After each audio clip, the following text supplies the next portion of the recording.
A very good morning to all my dear friends. I welcome you once again in part 17 of knowledge series on model GST law. In this part, we will be discussing about the audit provisions under the model GST law. As you all might be aware that there is a dispute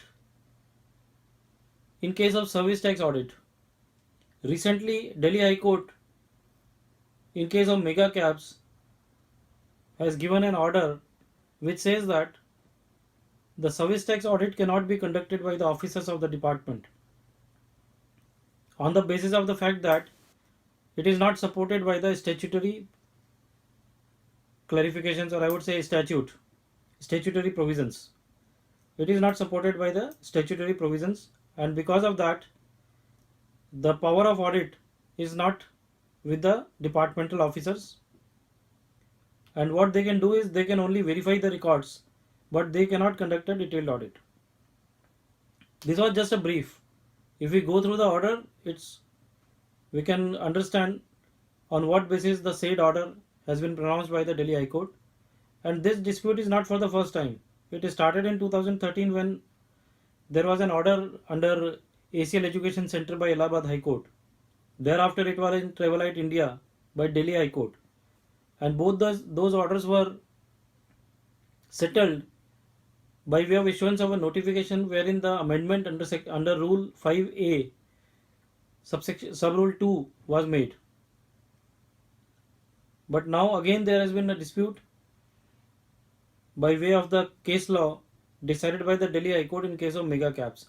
Anyways, we are not going to discuss that now. But certainly one thing is very relevant here, that what about the audit under GST? Whether audit under GST is also be a disputed thing, or whether it will be supported by a statute. So my dear friends, in case of GST, it is supported by a statute. Whereas in case of service tax and excise, prevailing as on date, those audits are not supported by the statute. Those are being conducted under a manual issued by the department itself, a central excise or service tax audit manual. There has been huge changes in last few years. Specifically, the mega change was on 15th of October 2014 when the audit commissionerate, a separate audit commissionerate was formed. और उसकी वजह से sir India में जो normal proceedings होती थी, तो audit की प्रोसीडिंग्स पहले एडमिनिस्ट्रेटिव कमिश्नर के पावर्स में होती थी, वही उस पर एडजुडिकेट करता था. But now from 15th of October 2014 there is a separate audit commissionerate, और ऑडिट की सारी एक्सरसाइजेज या सारे प्रोसीडिंग्स जो है वो उसी ऑडिट कमिश्नरेट के अंदर में होता है. And there are separate guidelines issued also from time to time. Audit selection procedure का अलग गाइडलाइन है, किस तरीके से डेस्क रिव्यू होगा, किस तरीके से वो ऑडिट कंडक्ट किया जाएगा, कैसी टीम की कंपोजिशन होगी, किस ड्यूरेशन में ऑडिट होगा, कितना टाइम लिमिट में ऑडिट होना चाहिए. Everything is specified under the guidelines. And only problem is that EA 2000 audit, which is supported by a central excise service tax audit manual, or which is again known as system CESTAM 2015, that is not a statutory document as per the various courts, and it has no legal or statutory backup. Section 94 of the Finance Act deals with the powers of the central government. Under that, a power has been inserted wherein the rules pertaining to the verifications can be made by the central government. और उसी से related service tax rule 5A में changes किए गए, और जिसकी वजह से वेरिफिकेशन के पावर्स जो है वो किसी भी नॉमिनेटेड ऑफिसर को दिए गए, plus chartered accountant plus cost accountant को दिए गए. लेकिन समहाउ मेगा कैप्स में वापस वो डिस्प्यूट हुआ. But in case of GST be assured कि ऐसा कोई डिस्प्यूट नहीं होने वाला. Reason being, under the model GST law itself there is a section 49 of the CGST SGST Act, which provides for the provision of GST audits. Now it's a time that we should discuss in detail about the audits provided under the GST or model GST law. So my dear friends, let us move ahead and discuss the relevant provisions under the model GST law. As I said, it is section 49. Sir GST audit के जो provisions हैं, tax authorities को audit करने की powers दी गई हैं, वो section 49 में दी गई हैं मॉडल जीएसटी लॉ में। सेक्शन 49 7 सब सेक्शंस में डिवाइडेड है, और उसका पहला सबसेक्शन क्या प्रोवाइड करता है? उसका पहला सबसेक्शन ये प्रोवाइड करता है कि कमिश्नर ऑफ सीजीएसटी और द कमिश्नर ऑफ एसजीएसटी और any other officer authorised by him, यानी कमिश्नर ऑफ सीजीएसटी या एसजीएसटी या कोई भी बंदा जिसको उसने अपॉइंट किया हो या ऑथराइज किया हो by way of A special और जनरल ऑर्डर, एक स्पेशल या जनरल ऑर्डर को इशू करके उसने ऑथराइज किया हो, वो ऑडिट कंडक्ट कर सकते हैं। दे कैन कंडक्ट और undertake the audit of the business transactions of any taxable person for such period at such frequency and in the manner as will be prescribed. तो यहाँ पे ध्यान देने की चीज क्या है सर, कि कमिश्नर ऑफ एसजीएसटी या कमिश्नर ऑफ सीजीएसटी या कोई भी ऑफिसर जो उन्होंने ऑथराइज किया हो for the purpose of conducting the audit can conduct और undertake the audit of the business transactions of any taxable person, किसी भी टैक्सेबल पर्सन का वो ऑडिट कंडक्ट कर सकते हैं एट सच फ्रीक्वेंसी, कोई भी फ्रीक्वेंसी पे, in such manner and for such period, यानी एक कोई भी फिक्स पीरियड के लिए, कोई भी पीरियड जो उस जनरल ऑर्डर में स्पेसिफाइड हो कि इस पीरियड का आपको ऑडिट करना है, वो ऑडिट कर सकते हैं। उसकी फ्रीक्वेंसी कुछ भी हो सकती है एज पर द प्रिस्क्रिप्शन। तो as it may be prescribe the manner, the frequency and the period for which the audit is to be conducted will be done, means as may be prescribe, जैसे वो prescribe होगा, जिस तरीके से prescribe होगा वो manner, उसी तरीके से वो ऑडिट कर सकते हैं, उतनी फ्रीक्वेंसी में कर सकते हैं और उस पीरियड के लिए कर सकते हैं। But in short the summary is subsection 1 of section 49 provides कि commissioner of SGST, commissioner of CGST या कोई भी ऐसा ऑफिसर जिसको उन्होंने ऑथराइज किया ऑडिट करने के लिए, वो किसी भी टैक्सेबल पर्सन का ऑडिट कर सकता है बिजनेस ट्रांजेक्शन से रिलेटेड। नाउ सबसेक्शन 2, सबसेक्शन 2 ये बोलता है कि जो सबसेक्शन 1 में जो ऑडिट करना है किसी भी ऑफिसर के द्वारा, वो ऑडिट कंडक्ट हो सकता है eight the place of the business of the taxable person और इन देयर ऑफिस। मीन्स दोनों ऑप्शंस हैं, आप असेसी के प्लेस में जाके भी ऑडिट कर सकते हैं और आप अपने प्लेस पे भी उसके डॉक्यूमेंट्स मंगा के उसकी ऑडिट कर सकते हैं। बोथ द प्रोविजंस और both the things are allowed. Now subsection 3, subsection 3 of section 49 provides the taxable person should be informed by way of a notice sufficiently in advance, not less than 15 days prior to conduct of audit in the prescribed manner। जो भी manner prescribe किया जाएगा उस manner में कम से कम 15 दिन पहले notice भेजना पड़ेगा ऑफिसर के द्वारा उस असेसी को कि साहब हम आपके यहाँ ऑडिट करने के लिए आ रहे हैं। तो it has to be sufficiently in advance, not less than 15 days। A notice shall be sent by the officer that they are going to come and conduct the audit at the premises of the assessee, और they are asking for the document which should be submitted within a duration of 15 days or reasonable period of time। तो साहब ये subsection 3 था। Now my dear friends, let us move to subsection 4। Subsection 4 provides that the audit under subsection 1 shall be done in a transparent manner, कि audit बहुत ही transparent तरीके से होना चाहिए, and it shall be completed within a period of 3 months from the date of commencement of the audit।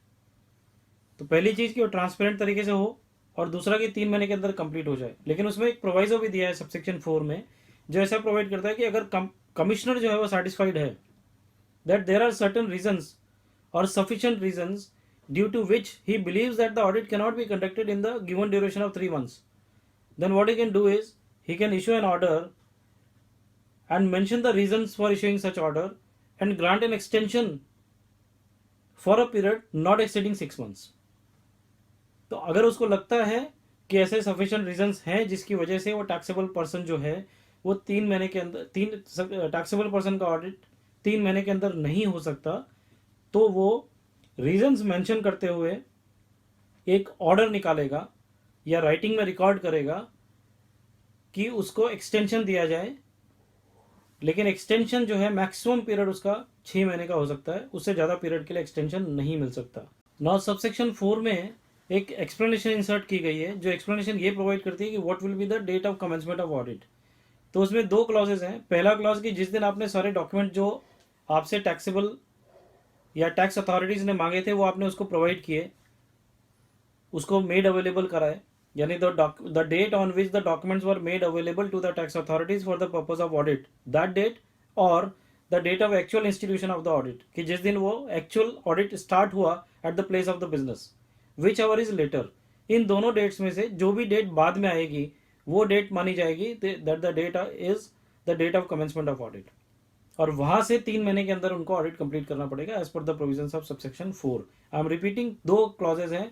जिस दिन जो documents आपसे टैक्स अथॉरिटीज ने मांगे थे उस दिन वो डॉक्यूमेंट्स आपने अवेलेबल जिस दिन कराए वो डेट, या जिस दिन आपके यहाँ ऑडिट चालू हुआ एक्चुअली आपकी प्लेस ऑफ बिजनेस पे वो डेट, दोनों में से जो बाद की डेट होगी that date will be regarded as the date of commencement of audit.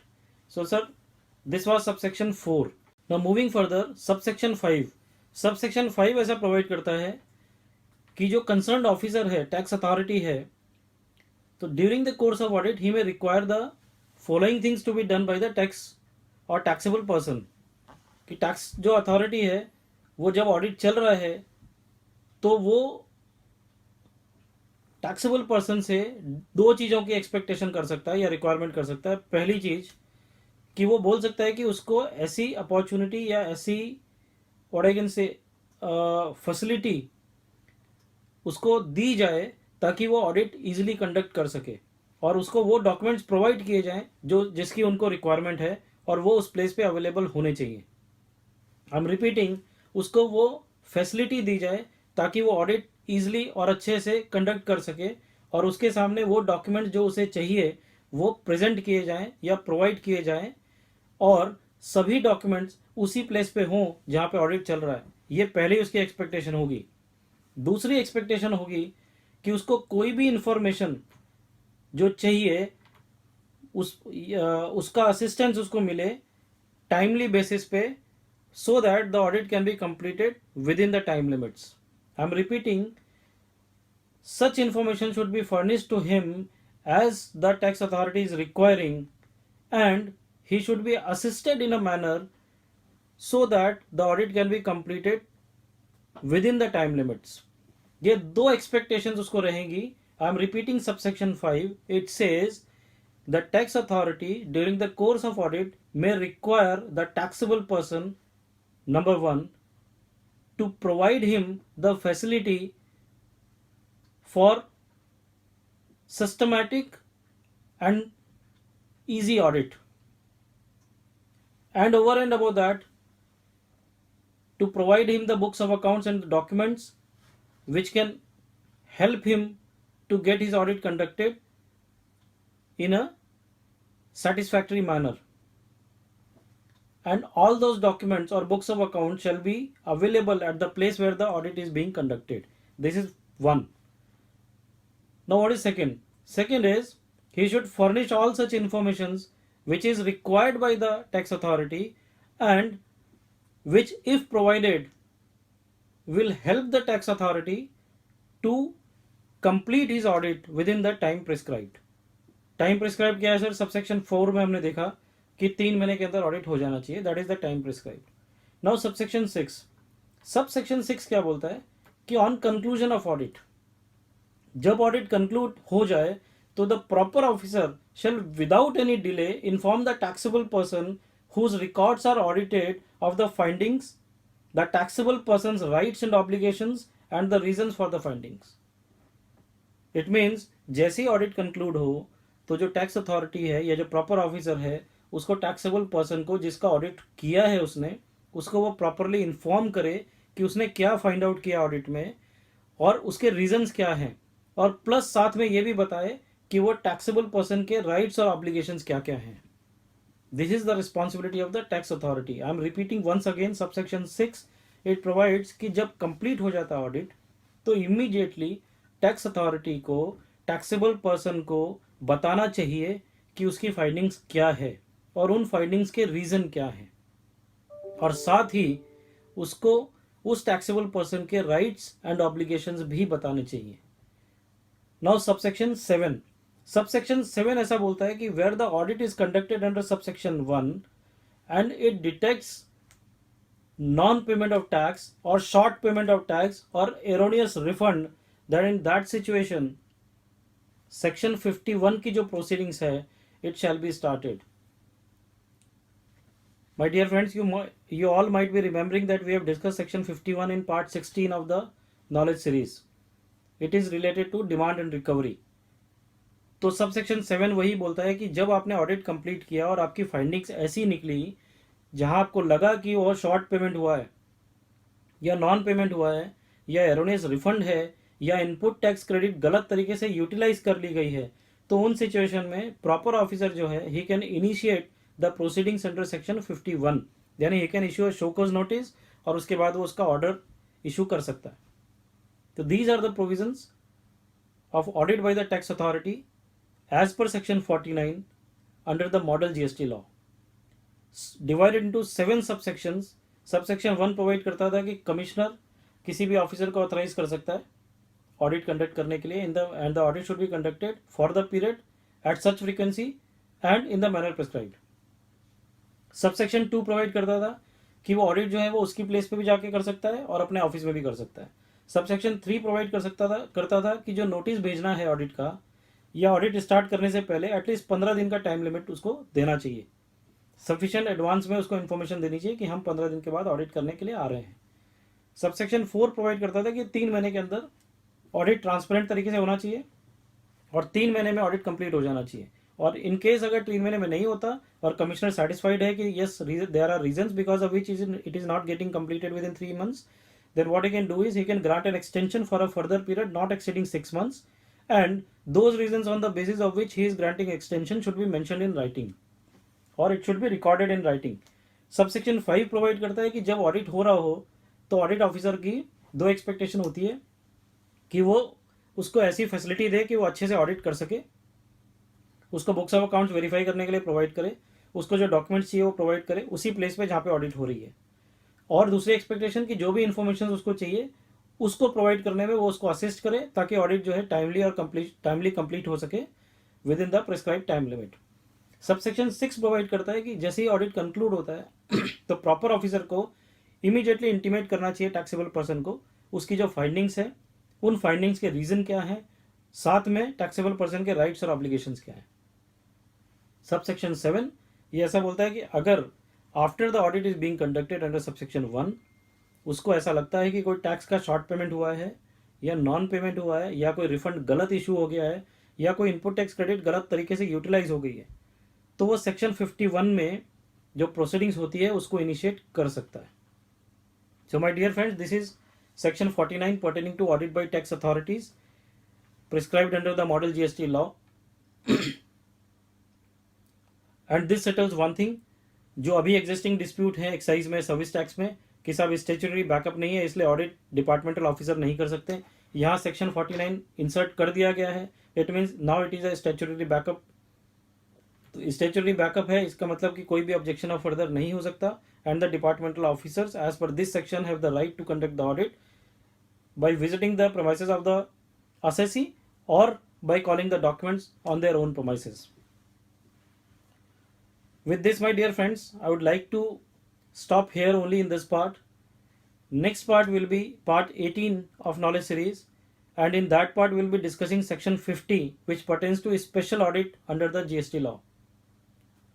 So till such time, I would like to thank each one of you for giving me patience hearing, for motivating me to come out with these parts again and again and on a regular basis, for suggesting how I can improve, on which I am working.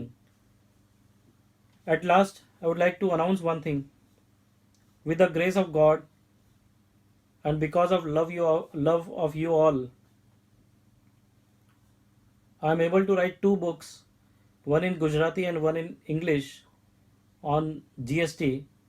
Gujarati book is issued or published by a publisher from Ahmedabad who is a local publisher, and the English book has been published by CCH, which is a company of Walter Kluwer and one of the topmost publishers so far as tax books are concerned.